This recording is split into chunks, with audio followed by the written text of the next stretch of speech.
Mesdames, Messieurs, bonjour, bienvenue au journal.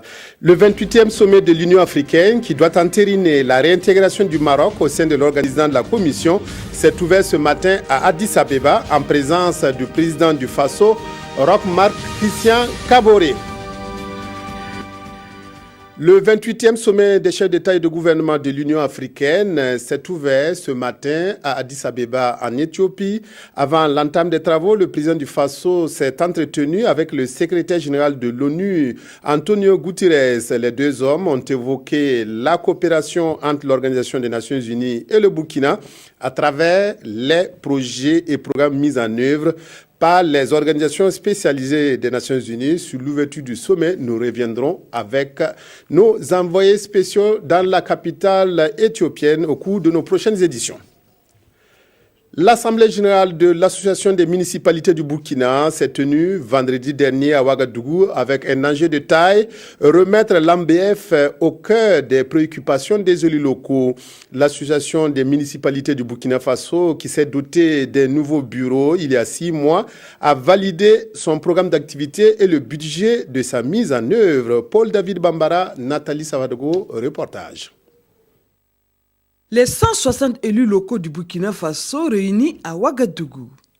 6 mois après la mise en place du bureau de leur association, dénommée Association des municipalités du Burkina, ils se retrouvent cette fois-ci pour faire le point des actions menées et tracer les sillons de l'avenir. Les 6 mois nous ont permis de prendre la mesure déjà de notre association, nous a permis également d'élaborer le programme d'activité que nous allons soumettre en plus du budget, que nous allons soumettre à adoption à l'Assemblée générale aujourd'hui. Et nous avons également pendant ces 6 mois pu renouer à l'international avec toutes les associations qui avaient des relations privilégiées avec l'AMBF. Et donc le bilan est plutôt satisfaisant pour un démarrage. En tout cas, c'est très encourageant pour nous. La communalisation intégrale du territoire en 2016 a permis la mise en place du Conseil des collectivités dans 302 communes rurales, 49 communes urbaines et 13 régions. Cette assemblée générale va permettre la renaissance de l'association dans les différentes régions. Bientôt, le congrès ordinaire du mouvement du peuple pour le progrès MPP, retrouvailles qui se prépare à travers les régions du Burkina. Dans le Oué, la section provinciale du parti majoritaire a tenu samedi dernier une conférence pour passer en revue les défis que doit relever le MPP, défis pour mieux accompagner la mise en œuvre du programme présidentiel. Précision de Moussa Sanon. Tous ensemble dans la cohésion, agissons pour une victoire continue du MPP. C'est le thème de cette conférence publique.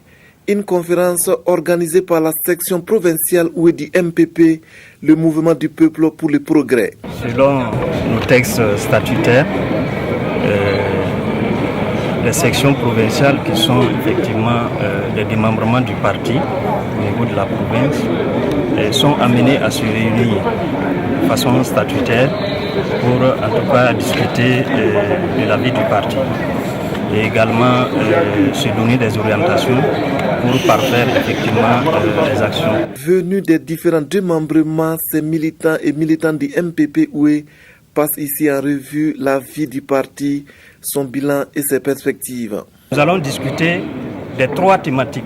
Le thème central du congrès, c'est la mise en œuvre opérationnelle du programme présidentiel. Quel engagement, quelle perspective. Mais il y a des sous-thèmes sur lesquels, au niveau provincial, nous avons déjà en tout cas travaillé. Et le premier thème concerne la vie du parti, le second thème concerne le programme présidentiel et le troisième thème concerne effectivement le bilan des élections et les perspectives. De ces travaux sortiront des recommandations en vue de relever les défis futurs et présents du parti, le MPP. Le bilan d'une année de mise en œuvre du projet Wash in School de l'ONG Bonnefontaine dressé à s'appuie dans le Ziro. Le projet a concerné 6 écoles de la commune rurale de Bakata. À l'heure du bilan, acteurs de l'éducation et responsables de l'ONG jugent le bilan satisfaisant car une plus grande attention est accordée à l'hygiène et l'assainissement. Roger Bebamba, Mariam Dao, Draman Guéné. Partir de l'école pour promouvoir l'hygiène et l'assainissement. C'est le combat que mènent ces acteurs de développement à travers le projet What in School de l'ONG Born Fonden. D'un coût global de 52 millions de francs CFA, le projet a réalisé dans 6 écoles de la commune de Bakata des latrines et des dispositifs de lave-mains. Nous avons pu sensibiliser plus de 11 000 personnes à travers nos activités radiophoniques, la célébration des journées mondiales des toilettes. Nous avons pu réaliser 174 latrines dans 174 ménages où nous avons des élèves inscrits dans les écoles bénéficiaires du projet. Pour les différents acteurs présents à cet atelier bilan, c'est le lieu de faire un plaidoyer pour inscrire les acquis du projet dans la durée. À l'endroit de l'État, à l'endroit du gouvernement et à l'endroit des autorités au niveau local, nous portons le message que l'école doit être un environnement où l'enfant se sent bien pour étudier. Parce qu'une fois que l'enfant arrive à étudier dans des conditions qu'il propice et qu'il reste pendant longtemps à l'école, a une grande présence au niveau de l'école, nous sommes sûrs que le développement durable sera une réalité au Burkina Faso. Le leadership WASH prôné par l'ONG Born Fonden vise à terme à faire des élèves des ambassadeurs WASH auprès des pairs, leurs familles et leurs communautés. Et cela pour un changement durable de comportement en matière d'assainissement et de promotion d'hygiène. Contribution à la lutte contre le chômage des jeunes dans le Yatenga, contribution sous forme d'un centre de formation agricole et artisanale ouvert à Tangaï, à une trentaine de kilomètres de Wayuguia. Ce centre forme depuis 2001 au métier les enfants ayant abandonné l'école ou qui n'ont pas eu la chance d'y aller. À Wayuguia, Irénée Kaboré et Moussaki. Ouedraogo Salam est aujourd'hui fier de son activité, la production de yon, un métier qu'il a pris au centre de formation agricole et artisanale de Tangaï après avoir abandonné l'école pour faute de moyens. Quand j'ai quitté le champ, j'ai pratiqué le maraîchage. Cette année, j'ai produit de l'oignon plus le poivron. Donc, c'est très important. Quand j'ai l'école, le lendemain, c'est très beaucoup. C'est ça que j'arrive à payer la sécurité de mes enfants à l'école. J'arrive à nourrir ma famille aussi, ainsi que ma vieille. Ils sont nombreux, ces jeunes déshérités dans la région du Nord qui souhaitent être accompagnés et surtout créer leur métier pour enfin vivre comme Ouedraogo Salam. C'est même le rêve de ces 50 jeunes qui sont ici pour apprendre les métiers comme la couture, le maraîchage, l'élevage et la maçonnerie. Moi, j'ai fait CP1 jusqu'au 6e.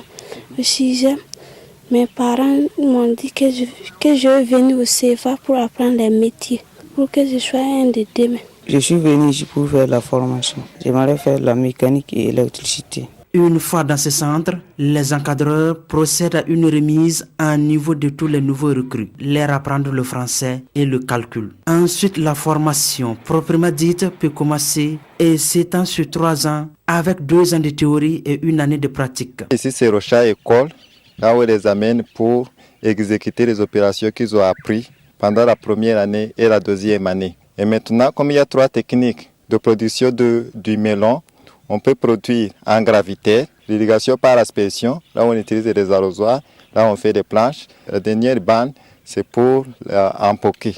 Pour que s'ils arrivent chez eux, ils peuvent choisir la technique qui les convient selon le matériel qu'ils disposent. Pour les responsables, le centre de formation agricole et artisanale de Tangaï a pour objectif de réduire, voire de mettre fin au chômage des jeunes dans la région du Nord. Beaucoup d'enfants qui ont eu la chance d'aller à l'école n'arrivaient pas à terminer le cursus primaire. On s'est posé la question, comment on peut résoudre ce problème? C'est là qu'est née l'idée de ce centre de formation agricole et artisanale. Au vu vraiment des sortants, de ce que nous avons fait sur le terrain et de leur impact dans leur environnement, bon, on peut dire qu'on est satisfait. Cependant, le centre fait face à d'énormes difficultés comme le manque de places d'accueil, la prise en charge, alimentation et logement des 50 jeunes présents sur le site, le manque de moyens financiers pour l'achat du matériel pour les sortants. Retour au Burkina pour des sujets plus légers. 20 candidates sont sur les rangs de Miss Université 2017. Elles ont été sélectionnées parmi 30 candidates venues de 5 villes du Burkina. La présélection qui avait des allures de concours final a eu lieu hier soir à Ouaga 2000. Un jury a soigneusement observé la démarche et le regard des candidates face au public. Daouda Ouattara, Sanoa, Christine Koulibaly sur ces critères. Entre pas de danse, défilé et sourires, c'est dans cette ambiance détendue que s'est tenue la présélection de cette 15e édition de Miss Université 2017. Venues des 4 grandes villes du Burkina, ces 20 candidates se sont faites remarquer à travers leur démarche et leur regard face au public. C'était sur la qualité de la démarche, la présentation et la tenue sur la scène. Alors donc on était 5 membres du jury et ce sont sur ces critères principalement on s'est basé. Cette édition a connu des innovations. Selon les initiateurs, ces innovations vont permettre de mieux élargir le cercle du concours. Pour cette 15e édition, l'une des innovations majeures, c'est au niveau des candidats, comme je l'ai dit. Nous avons ouvert les concours à toutes les nationalités, ce qui fait que même les filles sénégalaises, tchadiennes, toutes les filles pouvaient participer au concours. La deuxième innovation, c'est au niveau du prix que la Miss gagne. Nous sommes passés de 2 millions cette année à 3 millions. Mais 3 millions dans un souci de gestion. Et nous allons consigner le compte de la Miss dans une banque partenaire qui, à chaque mois, va faire un virement de 250 000. Cela veut dire que sur 12 mois, la Miss va recevoir un salaire. Ces 20 candidates ont un âge compris entre 18 et 24 ans et sont toutes des étudiants issus des universités privées et publiques du Burkina. La grande finale de la 15e édition aura lieu le 4 mars prochain à Ouagadougou. Basique Soul a aussi une prestance. Il revient au devant de la scène musicale avec une nouvelle œuvre baptisée Illusion. Le 7e album du rappeur burkinabé comporte 9 titres et marque les 20 ans de carrière du musicien qui se bat pour donner un second souffle au hip-hop burkinabé. La dédicace de l'œuvre a eu lieu jeudi dernier à Ouagadougou. Les précisions d'Issaka Ouedraogo, Mariam Dao, Zouba Viel, David Dabiré.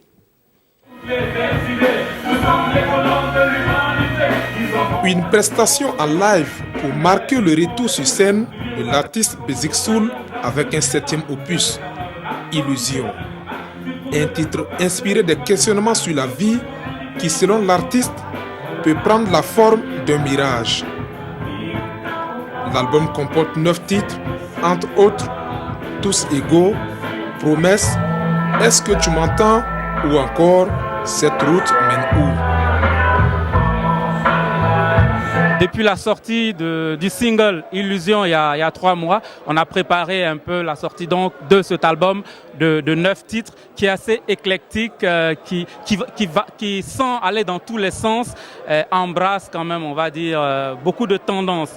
En plus du rap, l'artiste fait ici du tradi moderne en featuring avec des artistes comme Nourat, Ismo Vitalo, Jacob Salem et Kisto Kouembri. Les différents rythmes, ça va du hip-hop avec, on va dire, la vieille école, du hip-hop pur, aux nouvelles tendances actuellement qu'on peut écouter dans le titre Cette route mène nous. Il y a aussi des collaborations avec Jacob Salem où on explore un peu le domaine du rock et aussi avec Kisto Kouembri où on est vraiment dans le terroir. Avec la sortie officielle de cet album, l'artiste donne rendez-vous aux mélomanes pour une série de spectacles. Des activités qui vont marquer la célébration de ses 20 ans de carrière. Basique Soul à l'état civil, Souleymane Ouedraogo est aussi membre du mouvement Balai Citoyen. Web activiste, il est encore blogueur à ses temps perdus. La victoire nette et sans bavure des étalons du Burkina face aux Aigles de Carthage fait la une des journaux de ce lundi qui commente abondamment cette fantastique chevauchée. La revue de presse est signée Toboum Evelyne Dabiré. Grandissime étalon, la belle victoire de Duarte. Les journaux célèbrent ainsi la victoire des étalons. On leur promettait l'abattoir, ils visent le podium, écrit aujourd'hui au Faso. Minute après minute, Sidoya relate le match et présente des étalons séduisants et réalistes qui ont fait plier Matouli par 2 fois. Pour l'observateur Palga, cette victoire prend à contre-pied les experts. Et ce journal se demande si ces grands experts du ballon rond, ou qu'on prétend-elle, ne vont pas changer de métier après cette CAN, eux qui avaient déjà fait leur classement avant même le début de la compétition. Cette victoire des étalons rassure davantage, estime le pays, qui rapporte des propos d'après-match, et les Tunisiens reconnaissent qu'ils ont eu face à eux une belle équipe du Burkina. Mais que ces 10 experts ne nous disent pas que ceux qui sont qualifiés sont des anomalies statistiques, analyse l'observateur Palga, qui rapporte la liesse des Burkinabés. Roch-Marc Christian Kaboré et ses collaborateurs ont vibré avec l'équipe nationale. À l'ambassade de Paris, Salif Diallo a laissé éclater sa joie. Paul Kaba Thieba et sa compagnie ont fait le show depuis la boucle du Moun. Et à Ouagadougou, impossible de circuler. Et pour cette demi-finale entre le Burkina et l'Égypte, aujourd'hui au Faso y voit un remake de la CAN 98, mais pour de nombreux Burkinabés, rapporte ce journal, l'histoire ne se répétera pas à cette CAN. Et les étalons doivent clouer le bec à ceux qui se moquaient des Burkinabés en disant « Ballon, c'est pas vélo », conclut Sidoya. Autre point de l'actualité, le 28e sommet de l'Union africaine. Au menu des échanges ces 30 et 31 janvier, la réintégration du Maroc et le renouvellement des instances de la Commission de l'Union et les réformes informent le pays. L'observateur Palga fait une analyse de la demande de réintégration du Maroc dans l'Union et interroge « La cour assidue du roi sera-t-elle concluante ?» Fin du journal. Merci de l'avoir suivi. Merci de votre aimable attention à la RTB.